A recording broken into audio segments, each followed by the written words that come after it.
Hello बच्चों, good morning. Part 1 में हमने यातायात के साधन के बारे में जाना। अब उसी लेसन में आपका पेज नंबर 7 पर चित्र के द्वारा एक कहानी समझाई है। तो मैं आज आपको वो कहानी समझाऊंगी। तो निम्नलिखित चित्रों के आधार पर कहानी आपको लिखनी है। तो पहले मैं आपको समझा दूंगी, उसके बाद मैं पीडीएफ भेजूंगी, उस पे इसे देखकर आप लिख लेना। तो ये कहानी एक चरवाहे की है। एक गांव में एक चरवाहा रहता था। वो क्या करता था?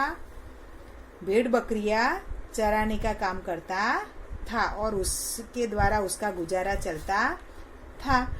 हर रोज की तरह वो एक दिन भेड़ बकरियां चराने जंगल में गया। तो बैठे बैठे उसे मजाक करने की सूझी। तो क्या करने लगा? वह जोर जोर से चिल्लाने लगा। क्या चिल्लाने लगा? बाघ आया, बाघ आया। चरवाहे की चिल्लाहट सुनकर आसपास के खेतों में सब लोग क्या कर रहे थे? काम कर रहे थे। तो वो दौड़कर उसके पास आए। देखो, दिखाई दे रहे हैं? आ गए ना? हाँ। तो सब दौड़कर आ गए और कहने लगे, क्या हुआ, क्या हुआ?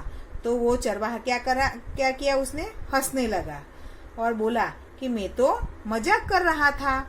तो लोग उसको भला बुरा सुनाने लगे और कोसने लगे, कहने लगे ऐसा मजाक नहीं करते, कभी सच में ही तेरे साथ ऐसा कुछ हो जाएगा तो कोई तेरा सच मानेगा नहीं। और वो वापस लौट गए। देखो, फिर एक दिन क्या हुआ? कुछ दिनों के बाद सचमुच ही एक बाघ आ गया और चरवाहा जोर जोर से चिल्लाने लगा, बाघ आया, बाघ आया। लेकिन लोगों ने क्या सोचा कि ये चरवाहे की आदत तो बहुत बुरी है। क्या करता है? वो सबको मजाक उड़ाने के लिए बुलाता है और सबकी मजाक उड़ाता है।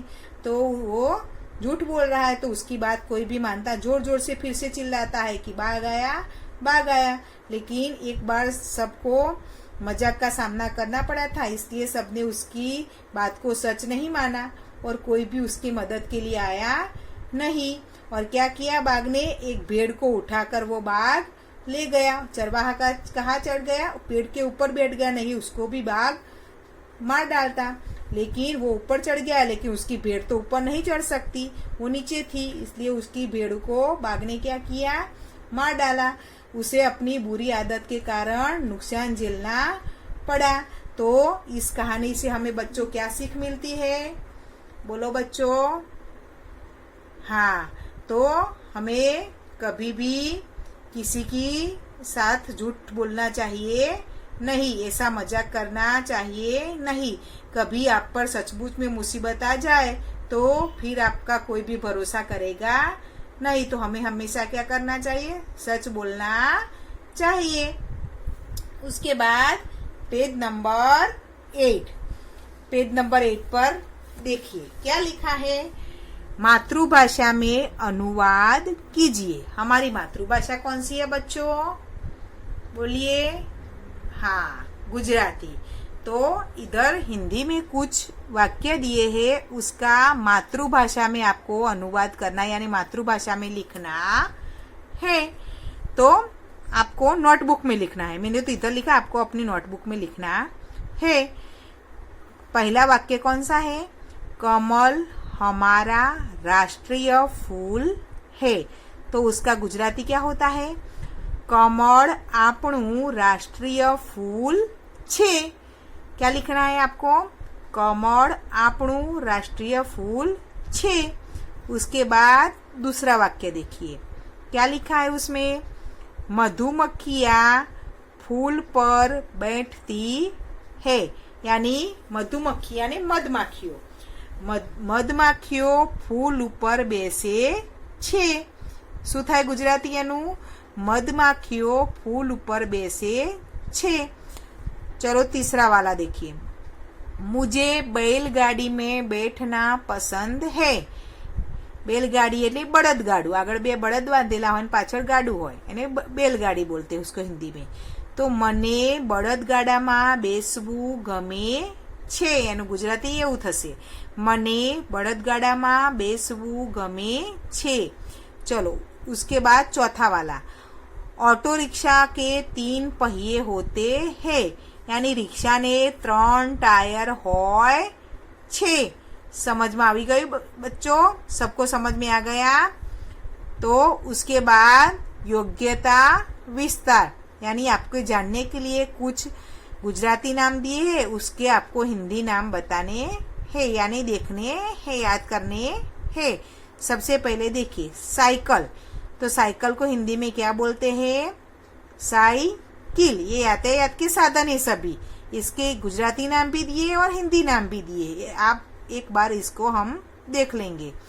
फिर साइकिल के बाद क्या है? रिक्शा। रिक्शा का रिक्शा ही होता है, लेकिन इधर जुड़नी देखिए इसकी। देखा आपने लिखावट में अंतर है ना दोनों में, तो इतना अंतर रहेगा। उसके बाद ट्रेन। ट्रेन का ट्रेन ही रहता है, रेल भी होता है, रेल भी उसके बोलते हैं। उसके बाद विमान। विमान को क्या बोलते हैं? हवाई जहाज भी बोलते हैं और विमान भी बोलते हैं। उसके बाद स्टीमर। स्टीमर को क्या बोलते हैं? स्टीमर ही बोलते हैं। फिर बड़दगाड़ू। बड़दगाड़ा को क्या बोलते हैं? हमने अभी बोला ना ऊपर, बैलगाड़ी। क्या बोलते हैं? बैलगाड़ी। फिर घोड़ा गाड़ी। घोड़ा गाड़ी को हिंदी में क्या बोलते हैं? टांगा भी बोलते हैं और घोड़ा गाड़ी भी बोलते हैं। उसके बाद स्कूटर। स्कूटर को स्कूटर ही बोलते हैं। उसके बाद बस। बस को बस ही बोलते हैं।